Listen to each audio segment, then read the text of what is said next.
Now, some people talk about this being no big deal, 20 feet deep, 750,000 gallons. But it turns out this is most people's favorite dive once they get out of the water. Drop in the tunnel, meet at the bottom. It's a great spot for a little bit of negative buoyancy. We want to stay on the bottom half of the tank. And let the big fish get used to us. Gotta turn the lights on my lights. It's a little dark in there. Definitely a challenge to shoot in this environment. There's a big tarp covering the entire enclosure except a few holes cut in there for windbreak, which make bright sunbeams. You can see the one up there on the side. And then the colored lights are UV full sunlight spectrum, and you'll see a UV purple light in there. There's that hot spot I was talking about. The sharks have a little bit of a routine, and there's quite a bit of current. The tank turns over 1.5 times per day, and the sharks like swimming in the current, even though it gets changed direction every few weeks or a few days, I'm not sure, just to change it up. But the sharks get a little routine. If you get in their way of their normal routine, they kind of do a quick turn and change it up.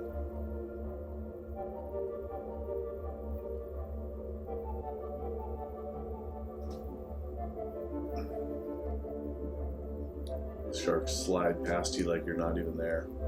They're used to divers in the tank, especially the crew that hand feeds some of the sharks just to make sure they eat.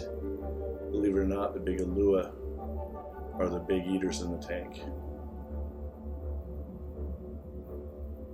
Here comes a little black tip. Now, when people ask me about keeping animals or wild animals captive, what I think about that, well, there's so many different sides to join on, but I have to go the middle road, which is a lot of these animals are rehab, even though some were wild caught to bring in the tank. 1. 2 is they're always going to ride on the fact that letting people see in person captive animals that are well cared for make them fall in love and better educated about these animals. So with future decisions, including legislation, and backing, political backing, and products they use, it can go a long way in helping them be on the good side and be educated. At the same time, I think most of these fish have a way better life in this tank than they do out in the wild. Even though I'm a wild person myself, I don't want to keep things trapped, but I do say they live longer and healthier inside this tank with less stress. This big grouper here, Macnut is her name. She came from one of the Big Island fish farms there. She has a little broken jaw, but she is very tame and curious. She follows you around like a little puppy around the tank. I think she's estimated to be somewhere in the 300-pound range or so. But she's definitely not afraid of humans.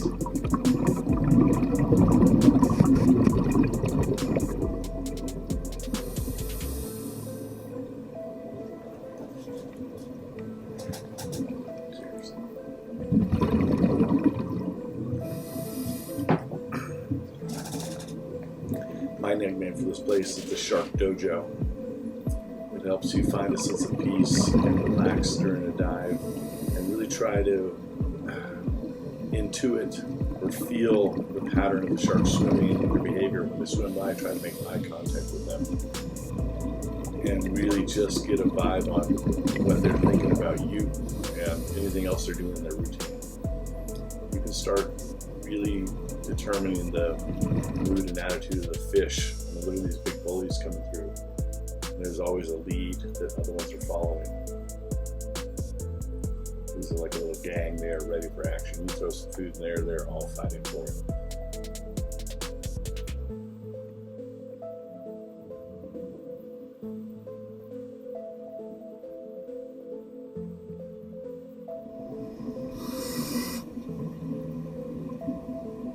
This little pet, you see my hand there compared to the shark, it's only about 3 foot. Little black tip tips don't get very big.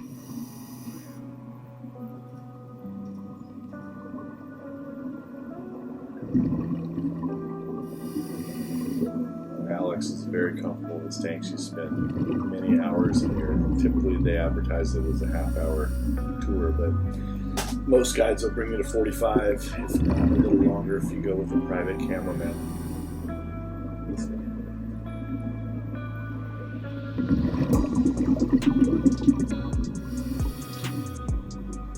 It kind of shows you the expanse of the inside of the tank. It is quite large. You have plenty of room to swim around a couple laps.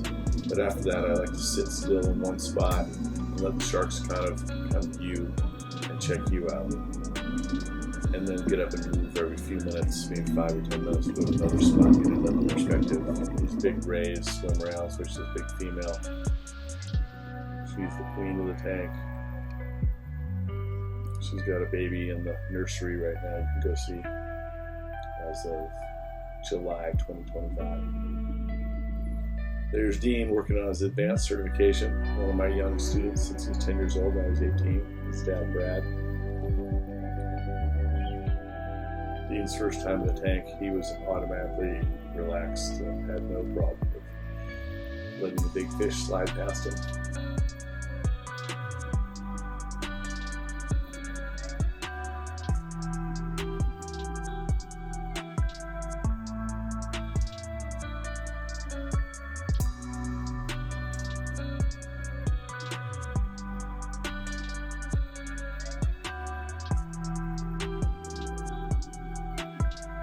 Next time I go in there, I'd like to count the sharks, see how many there actually are. It feels like, 20, 25 sharks in there, but it might be a few less than that.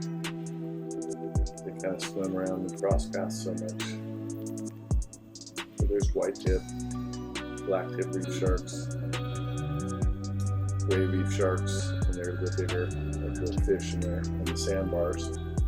And usually there's a tiger right now. There's a young male. It's really pretty. Let's see if he comes up in these videos.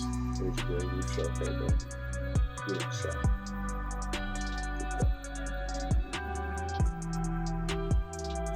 You see all the people in the tunnel. They look like they're trapped in a little fish tank.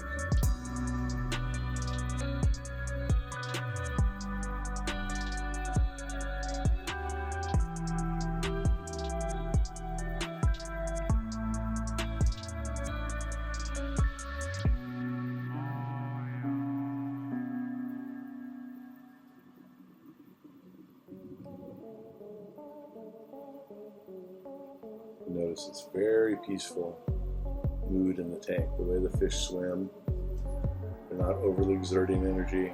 They're just cruising. Remember, they do have some current in there, so they're playing with the current, sometimes against it, sometimes with it. It's very dynamic and yet calm. Brad with my brand new conch shell 14 regulator. Brand new meaning it was designed somewhere in like 1984. One of the classics.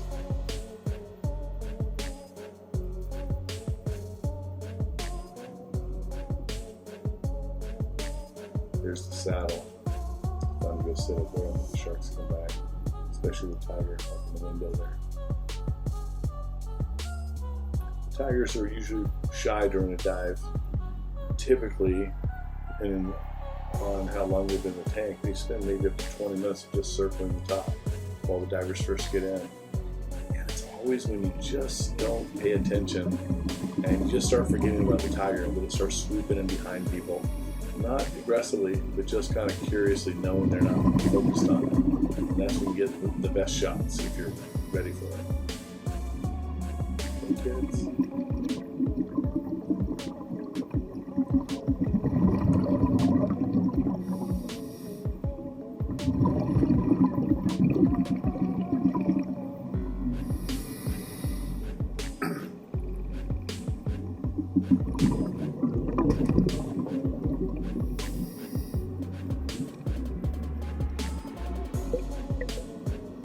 These dives are Monday, Wednesday, Fridays at 2:30 p.m. with a little behind-the-scenes video, safety and orientation video, a briefing, walk the family up to the back door of the tank, and then gear up on the top roof basically of the whole structure and drop in behind the tunnel and then settle down in the tank. They take 4 divers on each of these shifts with a minimum of 2 or more to make the booking happen. And you can always hire me as a private guide and photographer and get all this footage, including stills. We shoot around 200 stills and 20 or 30 video clips like this in your adventure.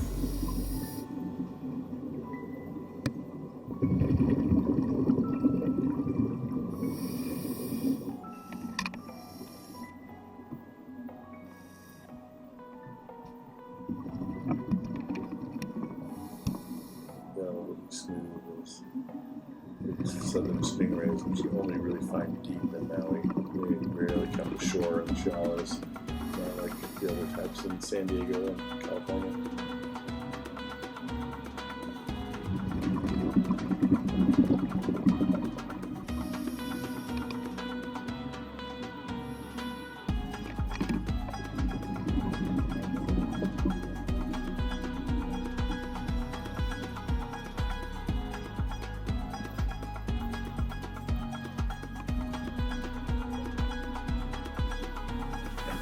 The tiger coming in strong. Like I said, once they get comfortable, they come check everybody out. Look, this girl doesn't even know it's behind her. It's close as it's come all day to her.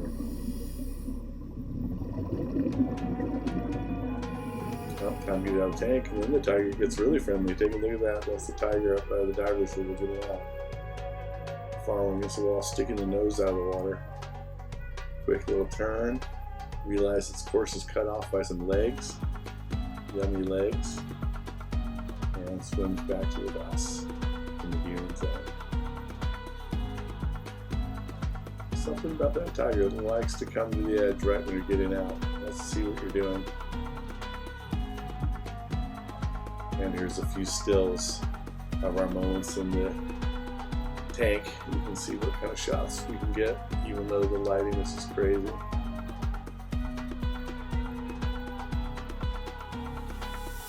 Yeah, I use a Sony A6400 camera with a 10 to 18 f4 lens, 2 light and motion SOLA hybrid X strobe and video lights, and a Seafrogs HK housing with a big dome port, a big glass one, 6-inch. Gets all these shots like that of Alex, the group and the gray reef shark right there. Yeah, color balance is important underwater with the lights and the natural ambiance. Exposure is crazy, and motion, of course, all very tricky to shoot. But I try to capture everything we can. Hope you enjoyed it.